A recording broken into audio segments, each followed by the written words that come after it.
मैंने जल्दी से स्नाइपर राइफल असेंबल की और बैरल को शिपिंग टर्मिनल के सामने वाली इमारत की ओर निशाना बनाया। लक्ष्य कार से लौट रहा था। मैंने तुरंत स्कोप का मैग्निफिकेशन एडजस्ट किया और एक राउंड चैम्बर में डाला। लक्ष्य की सिक्योरिटी डिटेल आसपास को स्कैन कर रही थी। एक गार्ड ने जल्दी ही सामने कुछ असामान्य महसूस किया और जांच करने वाला था। मैंने हेडशॉट लिया।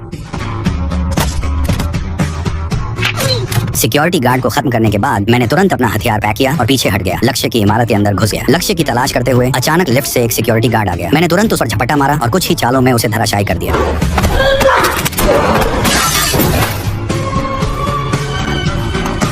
जैसे ही मुझे लक्ष्य मिला मैंने उसे सीधे खत्म कर दिया। मैं एक CIA हत्यारा हूँ। मेरी एक दिनचर्या है। हर मिशन के बाद मैं गर्म शावर लेता हूँ और सभी संबंधित दस्तावेज और खुफिया जानकारी नष्ट कर देता हूँ। मैं कभी कोई सबूत नहीं छोड़ता। इसी अत्यधिक सतर्कता ने मुझे कभी पकड़े जाने से बचाया है। मिशन पूरा होने के तुरंत बाद मैं अगले असैसिनेशन के लिए हेलीकॉप्टर से रोम चला गया। होटल पहुंचते ही मैंने हमेशा की तरह एक अखबार उठाया। मेरा एम्प्लॉयर लक्ष्य की जानकारी को अखबार में छपी एक विज्ञापन के रूप में छिपा देता था। साइफर की से डिकोड करने पर मुझे लक्ष्य की पूरी जानकारी मिल जाती थी। फिर उसी जानकारी के आधार पर मैं निर्धारित लॉस्ट एंड फाउंड में जाकर एक ब्रीफकेस उठाता। उसमें विभिन्न हथियार, इमरजेंसी सप्लाई और लक्ष्य की तस्वीरें होती थी। सब कुछ ठीक होने की पुष्टि करने के बाद मैं हथियारों को लॉक कर देता। मैं सेफ में दस्तावेज खोल कर रखा ऑपरेशन के समय इस्तेमाल करने के लिए। लेकिन इस बार कुछ गड़बड़ हो गई। डिनर के बाद अपने कमरे में लौटे ही मुझे खतरे का एहसास हुआ। मैंने तुरंत सेफ खोला। अंदर के सभी दस्तावेज और हथियार गायब थे। इससे पहले कि मैं कुछ समझ पाता अचानक मेरे सामने एक महिला प्रकट हुई, हाथ में बंदूक लिए। मैं उसे पहचान गया। पहले बार में वह मुझसे ज्यादा दूर नहीं बैठी थी, अब वह यहाँ थी। साफ था कि यह सब पहले से तय था। और भी चौंकाने वाली बात, उसे मेरे सभी राज पता थे। उसने मेरा असली नाम तक बता दिया। उसने कहा कि अगर मुझे यकीन नहीं तो मैं पीछे वाली टेबल पर रखी फाइल चेक कर सकता हूँ। कौन सी फाइल?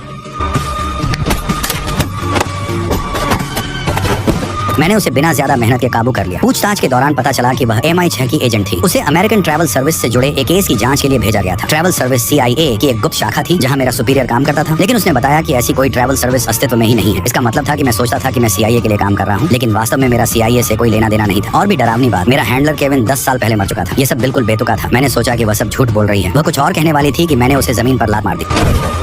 मैंने अपनी बंदूक निकाली और उसे मारने के लिए तैयार हो गया। तभी उसने बम गिराया। ओह रुकिए रुकिए, ये केस कई सालों से खुला था। इसे मोनिका वॉकर ने खोला था। तुमने अभी क्या कहा?